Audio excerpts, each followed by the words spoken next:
Good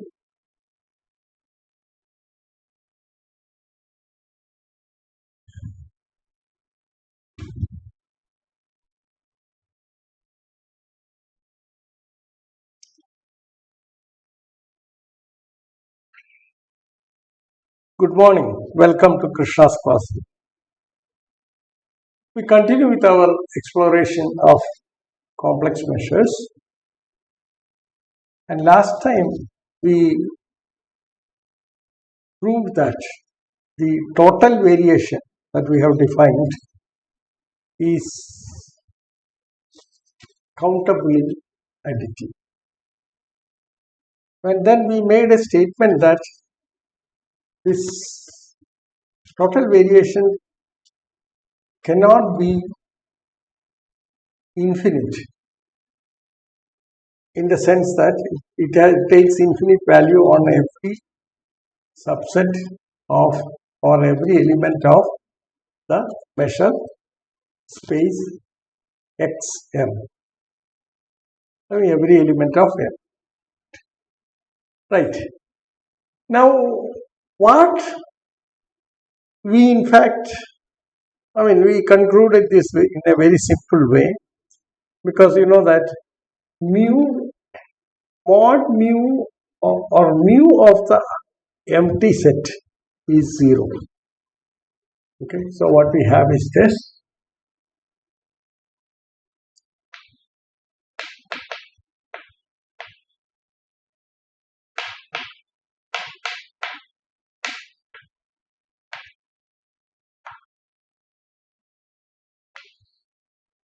M is a sigma algebra. Script M is a sigma algebra.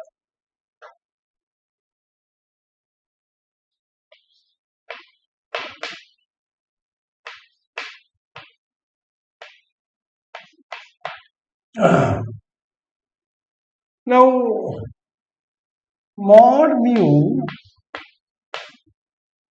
is the total variation of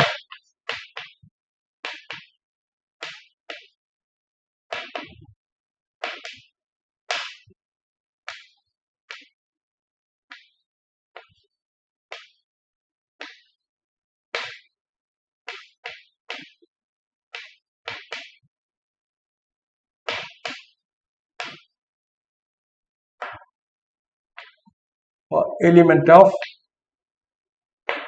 so that is there. Okay.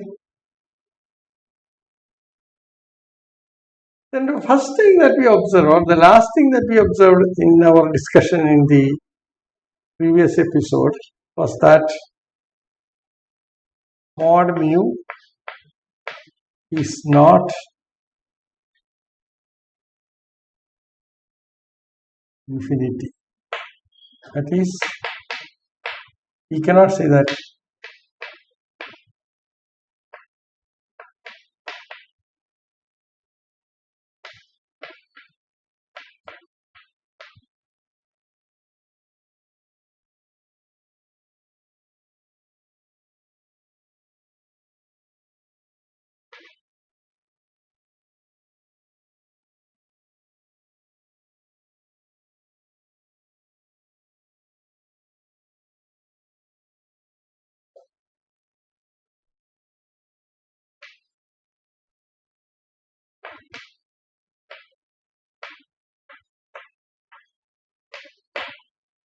now this is because, see that, note that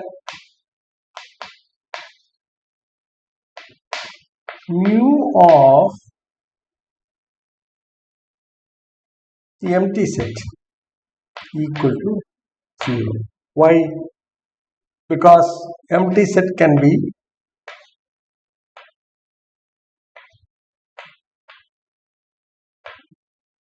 a minus a, and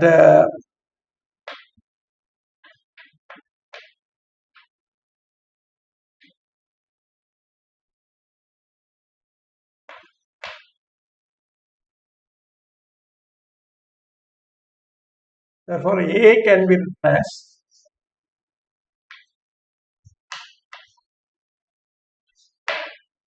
the set and you have A.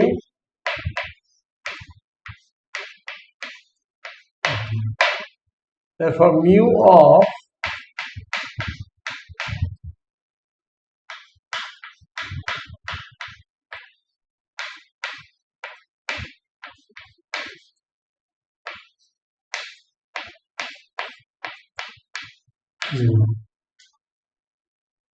so there is at least some set in script M for which mu is equal to 0, which implies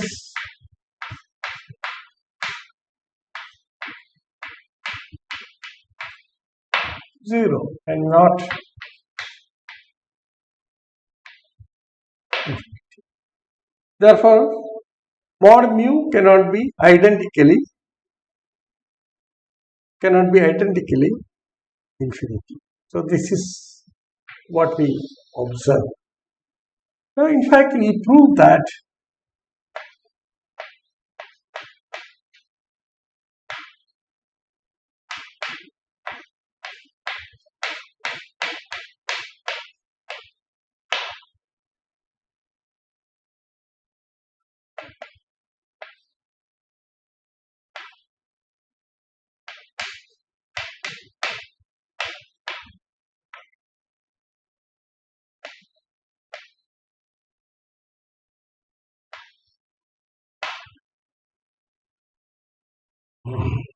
okay, let us now work out this. But before that, we will just recall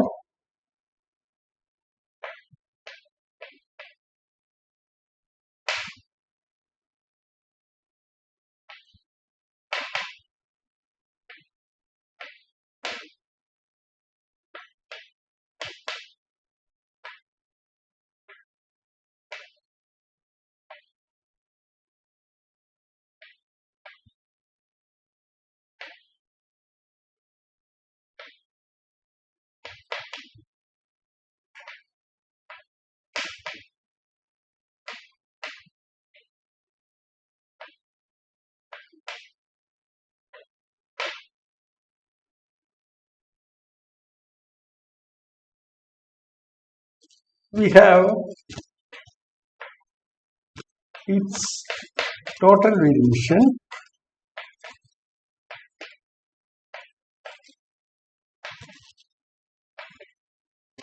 defined by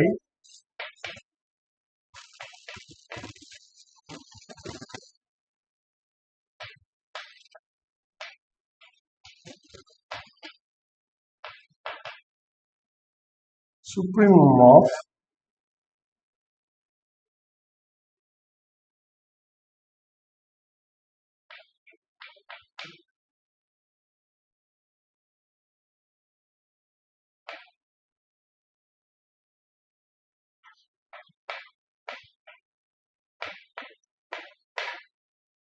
so this is the absolute value for each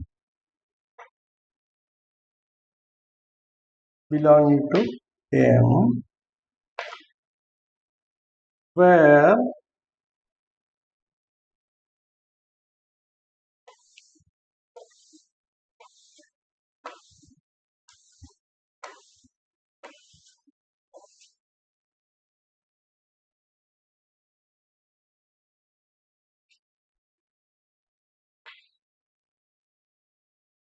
the partition,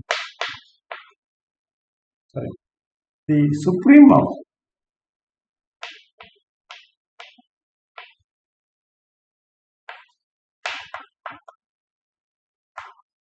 taken over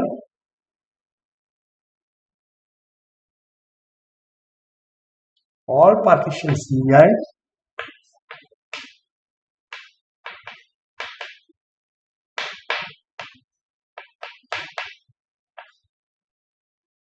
of U.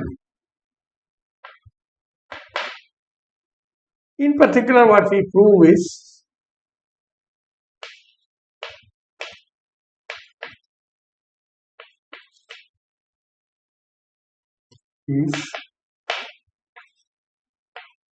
the total variation of mu on X is 9. So this in turn would mean that total variation of E for any E belonging to script M is finite. Okay. So that's what we want. So we have got the definition right now. Now I think before we attempt to prove this theorem, we shall use or prove a lemma which we shall require in the proof of this theorem. So a general lemma.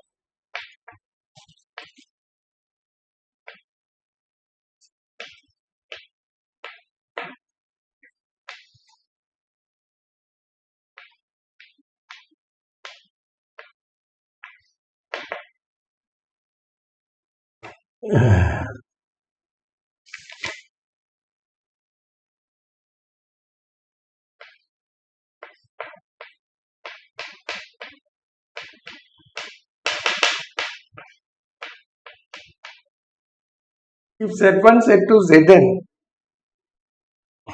are complex numbers,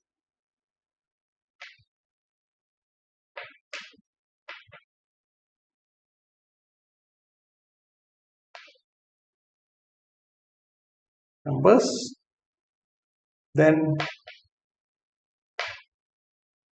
there exists a subset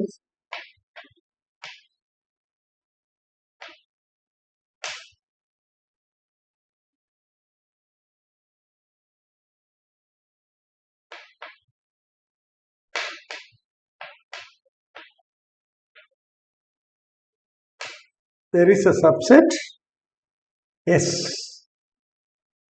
of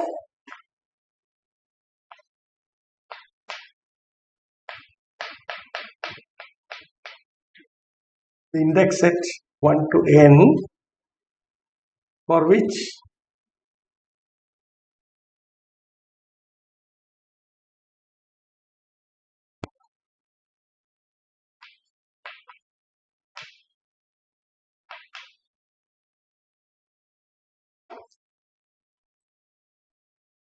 the following inequality. And this is an inequality that we shall require to prove the central result or the finiteness of the total variation. So let us do it. For which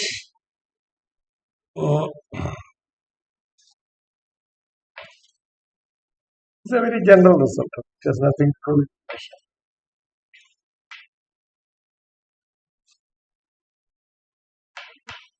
Absolute value of Zk for k belonging to S is greater than or equal to 1 upon pi sigma 1 to n or Zk. Okay. Right. I mean that means from among Z1, Z2, Zn, you can collect, you have a subset, subcollection, okay, with the property that this is. And this is a very useful result. Now we shall prove this. Now that means suppose you take 1 I minus 1 minus I, just these 4 complex numbers, okay, and then what is this actually? This is the sum of these 4. Okay, this is what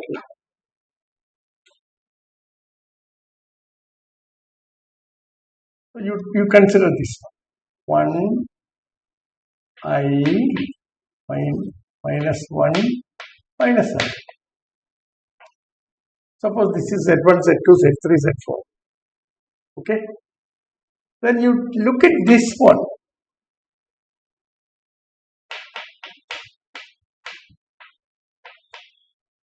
This is equal to 0. Okay. But that is not that is not greater than or equal to the sum of this, because this is equal to actually cos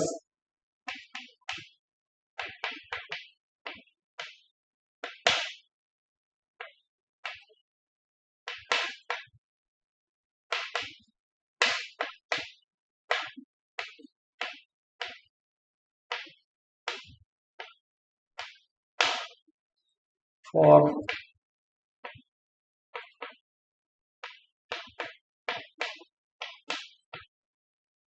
this is the total, the index set.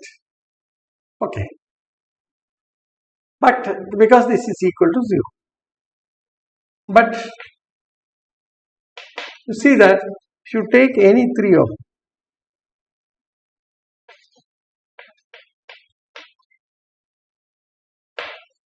then you see that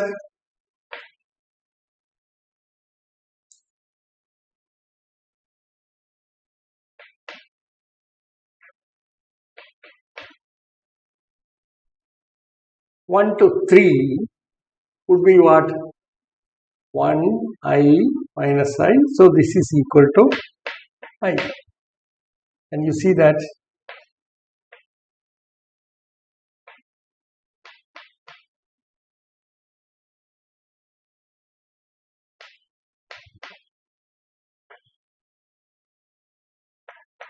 one. Okay.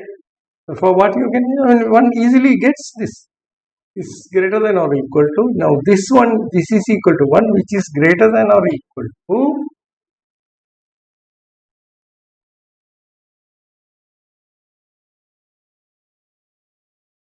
1 by pi. And what is this one? This is equal to 4. Okay, 4 by pi.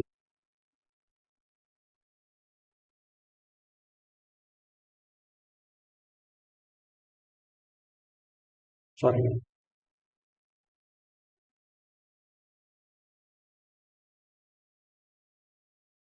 Sorry. I'm sorry.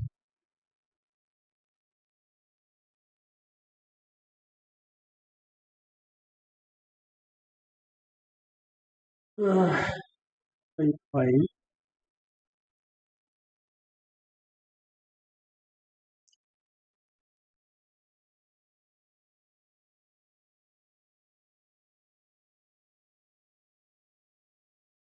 Okay, I think this is not right. Because this inequality is not true. So I'll find out for which, how does S has to be chosen. Suppose you take S to be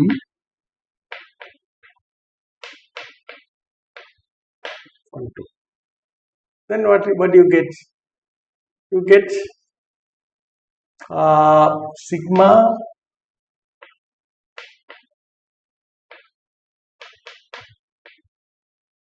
this is equal to 1 plus I, and modulus of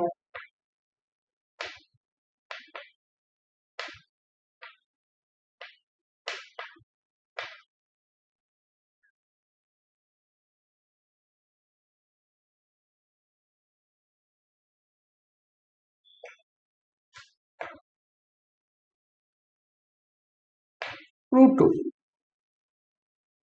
Okay, this is equal to root, and what one gets is this. Is this greater than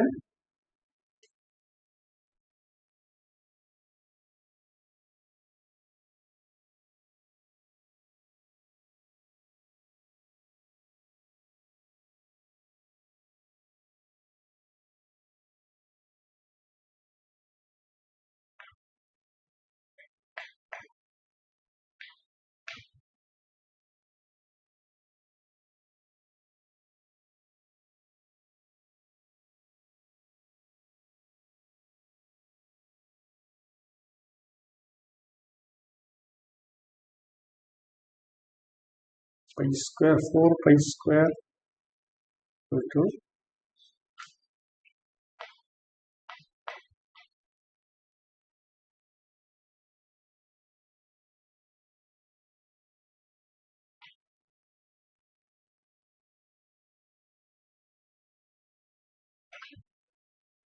Right.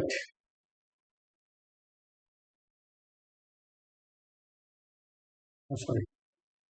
2 pi square. Square it, you get 2 pi square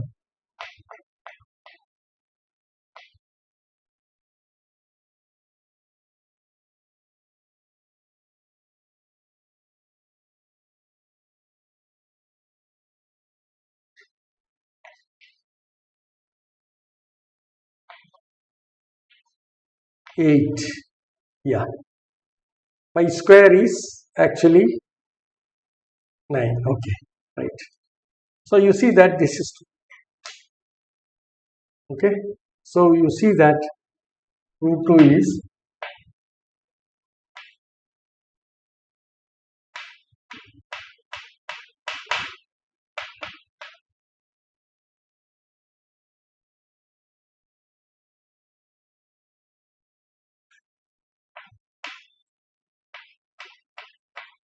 okay. This is 2.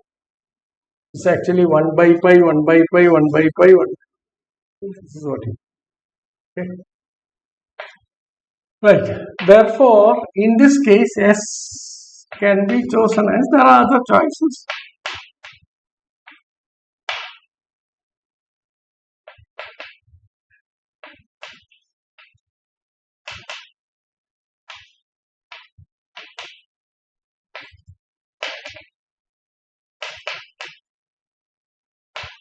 Okay. So this is one example. So this is just to illustrate how this inequality works.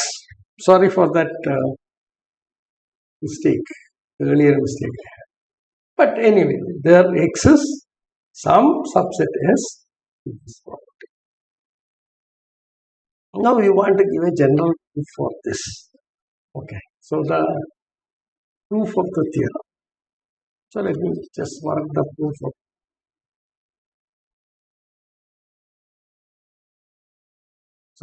of the lemma.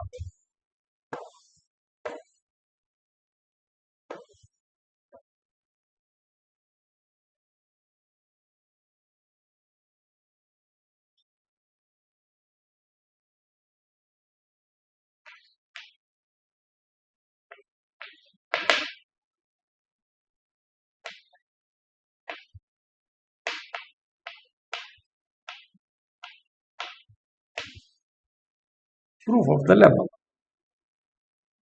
So write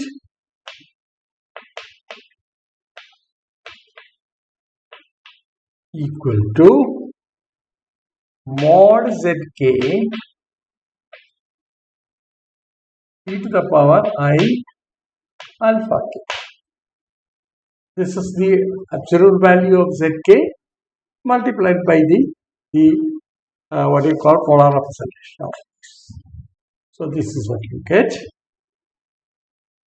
Now for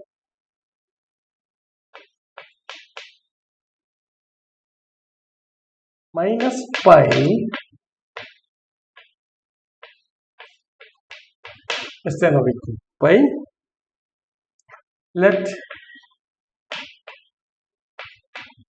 s theta be the set of all k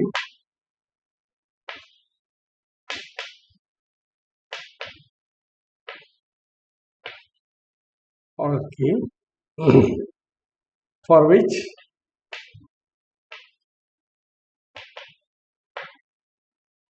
cos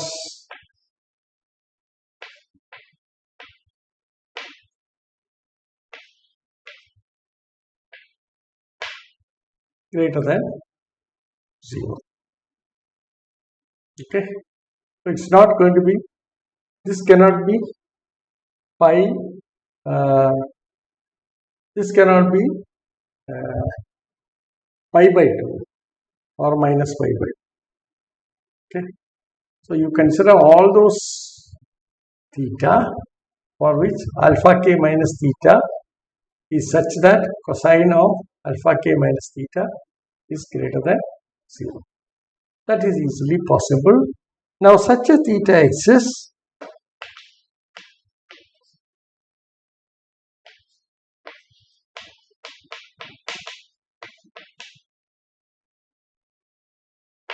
because for choose theta equal to alpha k for some k.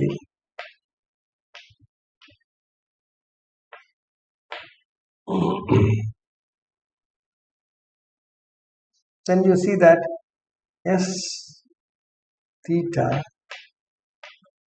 is not equal to, is not an empty set because it has this one element. Okay, and you see that when theta equal to alpha k, this is cos 0 equal to 1, which is greater than 0. Okay, so such a theta, so this set S is non-empty. That is, S is non-empty.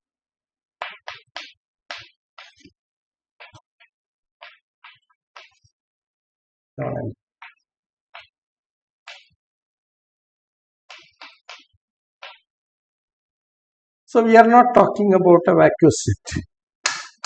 Okay. So now let us go to the next level of using this. So we have made sure that there exists at least some S for which this result holds.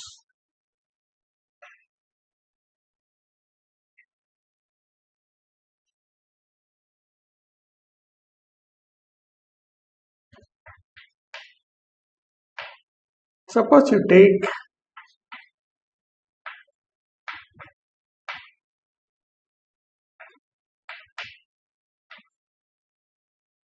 this is equal to, what you do is you multiply by e to the power minus I theta.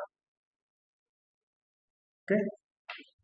If you multiply by e to the power minus I theta,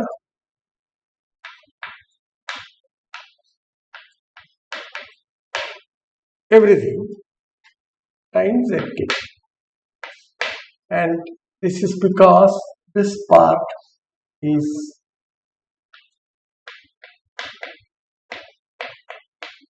equal to 1. So this comes out because see A, B,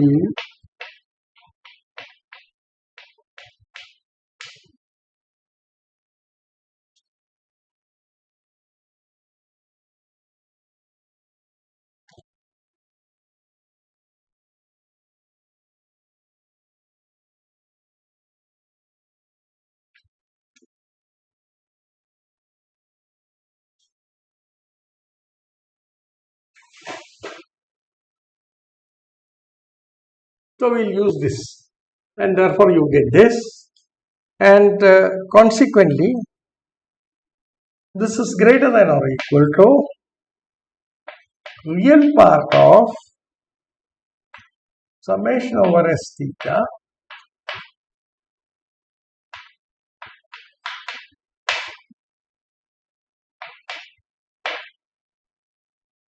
zk. Okay, because you are taking the absolute value is certainly greater than or equal to the real part of this, and S theta is for which you see that if you work out this, the cos alpha k minus theta is greater than 0.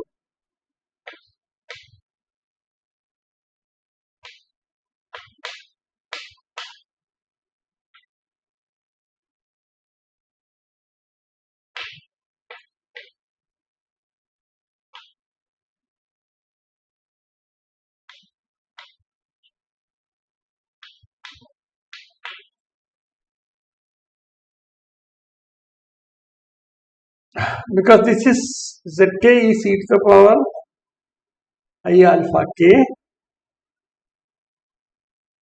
right, mod zk. So it is mod zk e to the power I alpha k e to the power minus I theta. Therefore you get the, okay. Now this is equal to summation over I equal to 1 to n mod zk, this notation I have to explain, cos plus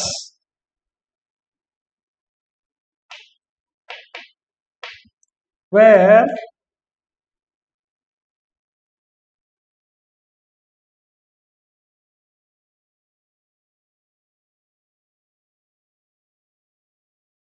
cos plus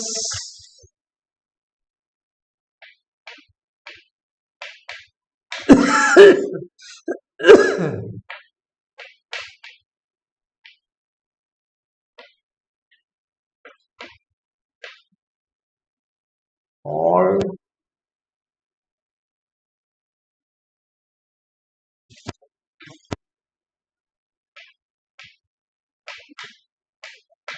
theta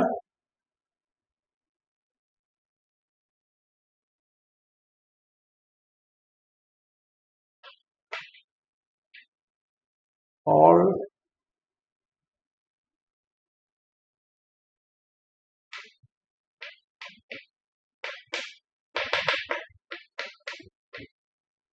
for which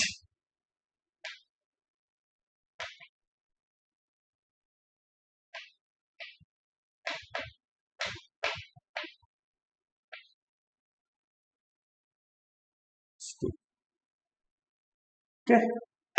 So that is the notation. So we have put a plus here to designate this plus you note.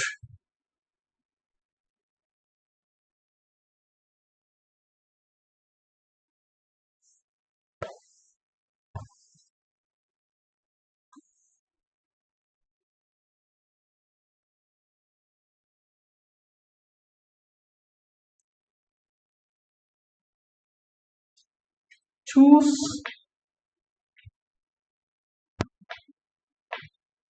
theta naught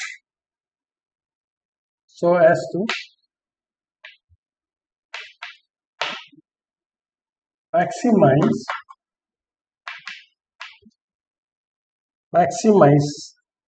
the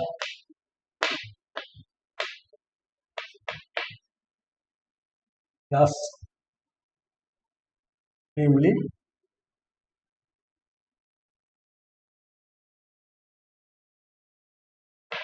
such a theta naught exists since sigma I equal to 1 to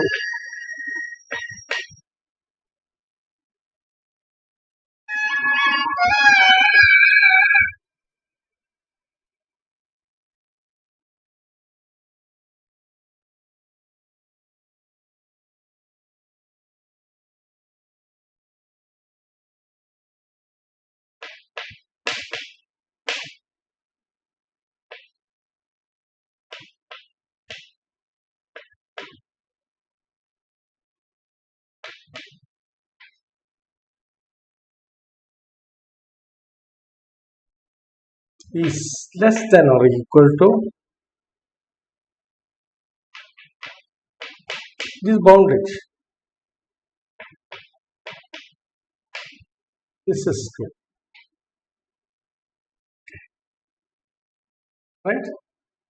Therefore, there exists such a theta naught exists for which this inequality, this theta naught which maximizes this particular function.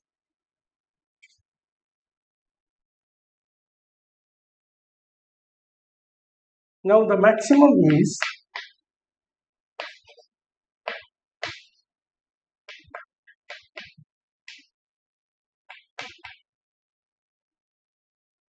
at least as large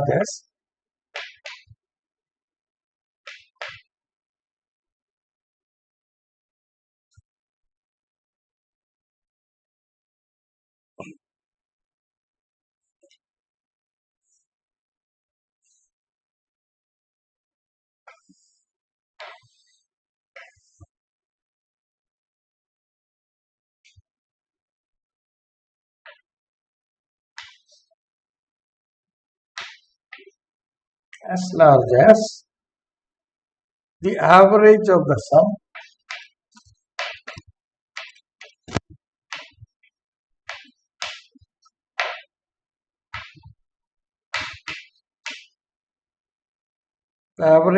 sum over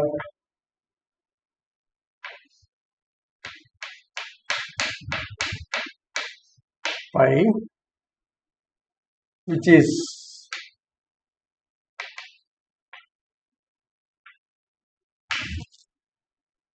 1 upon pi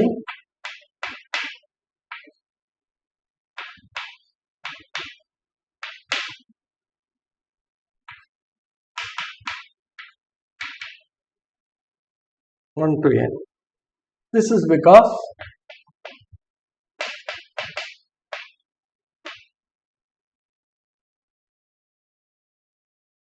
one upon 2 pi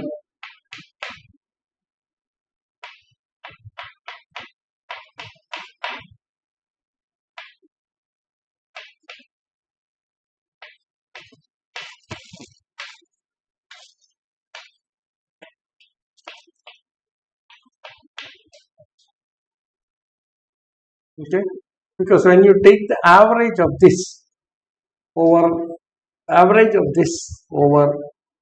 the interval minus pi to pi, then you take the sum and divide by the length of the interval, that is 2 pi. So you integrate the whole thing and then do it. So this is what you end up with. Okay. So that completes the proof of the theorem. Okay.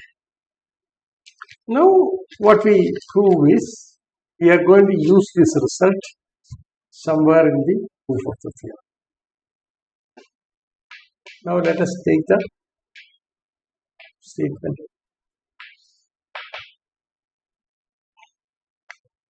If mu is a complex measure,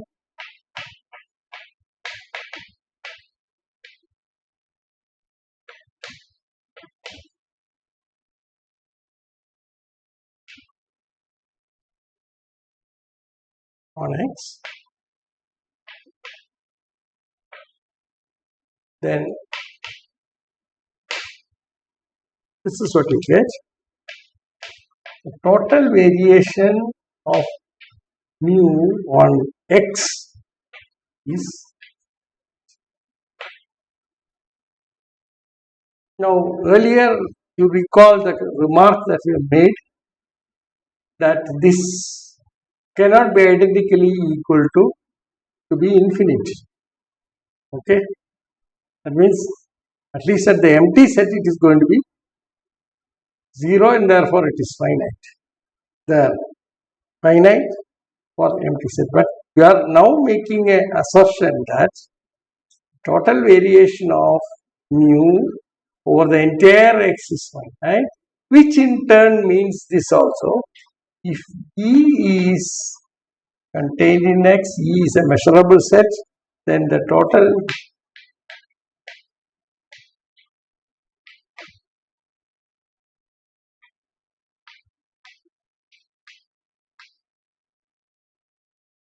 so for every E contained in X, this property is satisfied. Okay, therefore the total measure is a finite measure. It is never infinite. Right?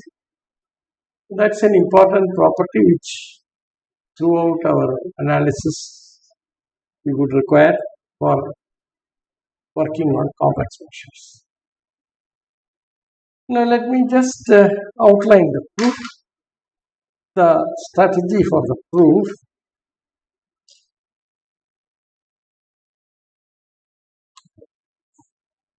This is of course proved by reduction ad absurdum. Okay. So we assume that this is not true. Let us work on this. So the strategy is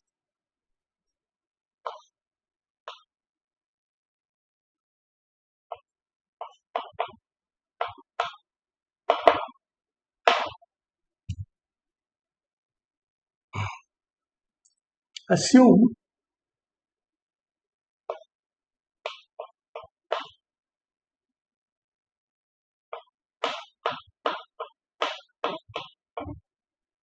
infinite. That means there exists some E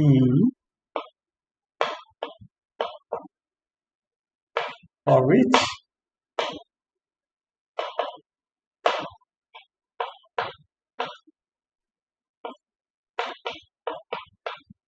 infinite. Now what you prove is that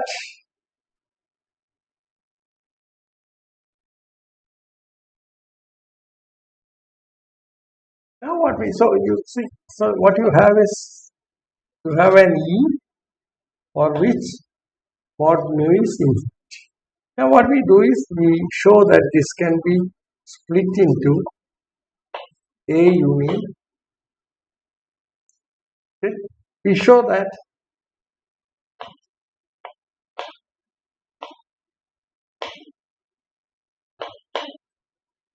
E is equal to A union B,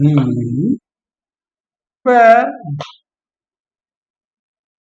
A intersection B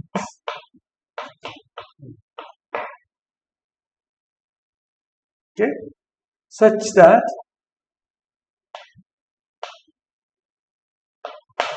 mu A is greater than 1, mu B equal to 1. Because one of them has to be.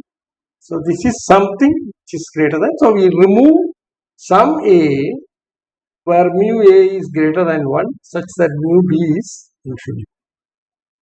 Okay. Now what we do? Now you take B and then subject B to the same argument.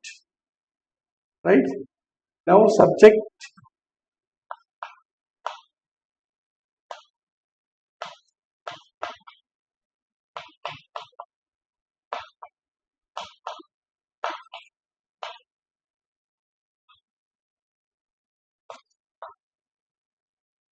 see here there is a gap.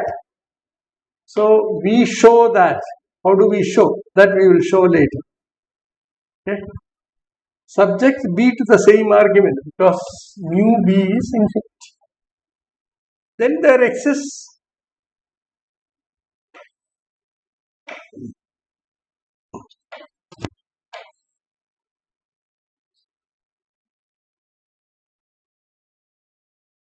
then what you get is B can be written as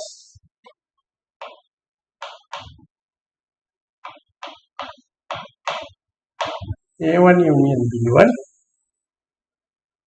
where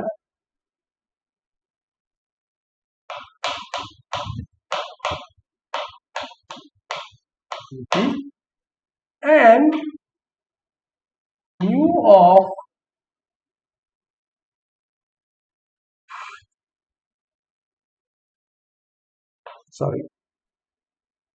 this is greater than 1. Mod mu A1 is greater than 1 and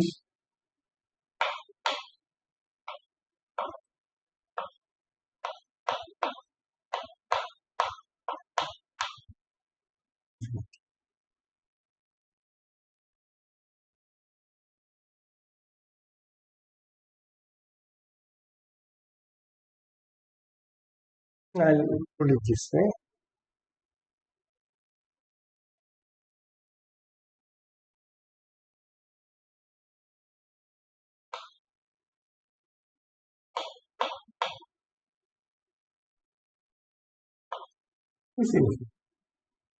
So this is what you. And I don't have to put here this one because this is equal to plus infinity. This is enough. Here also, this bar is not required. Okay, so this is the strategy is to break up E into A union B where the total variation of B is infinite and mu A modulus of that is greater than 1. Now what next? You take B and split it into A1 and B1, where the total variation of B1 is infinity and mu A1 is greater than or equal to 1. Similarly, now continue this.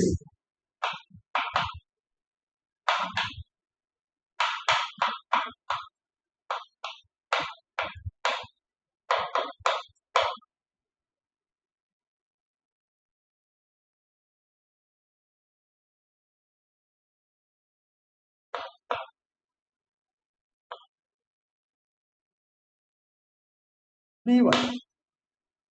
Okay. And then what you end up will be, you get a collection of sets. Okay. So you get what you call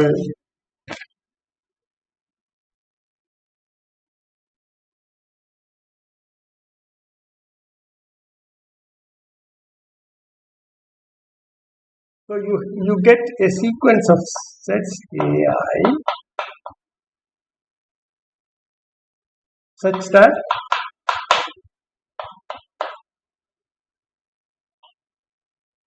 mu of AI is greater than.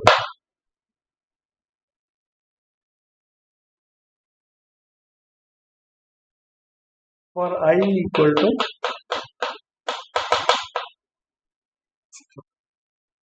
now you take the union of this.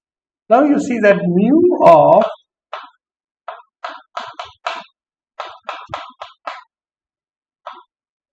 there is a countable union that you generate in this way. This is equal to summation over I should be this. Is this equal? This is the question that you are asking. So this has to be, because you see that it's a countable disjoint, countable union of disjoint sets. Therefore, this has to be true.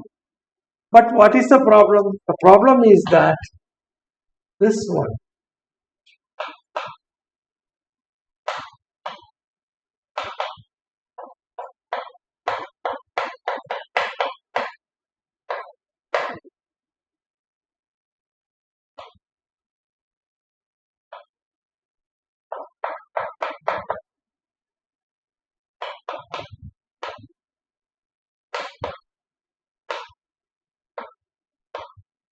Because the nth term does not go to 0 as n tends to. This is the problem. Okay, right? The nth term does not go to 0 as n tends to infinity. Therefore, you see that this countable additivity for mu is not valid. Okay. Therefore, it contradicts the basic property of mu. So, this leads to a contradiction.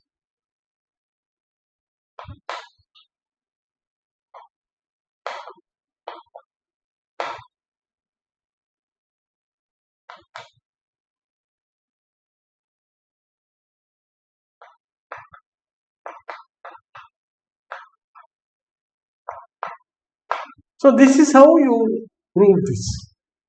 Okay. Therefore, what is the conclusion? The conclusion is that there does not exist any E, okay, in M for which the total variation of E is 50. So, that's the conclusion that we make. Okay. Now, we have to prove this. This is the only step that has to be proved, where we use the previous lemma in the proof of that. So, what I plan to do is I will take it up in my next lecture and stop here, and then this is only the outline of the proof. Now we will work it out detail, and then write down the proof of the theorem. So you got the broad idea of this. I mean, I did this, went to the steps, without looking into the proof. So there are steps to be proved here. This requires the application of the proofs. Okay.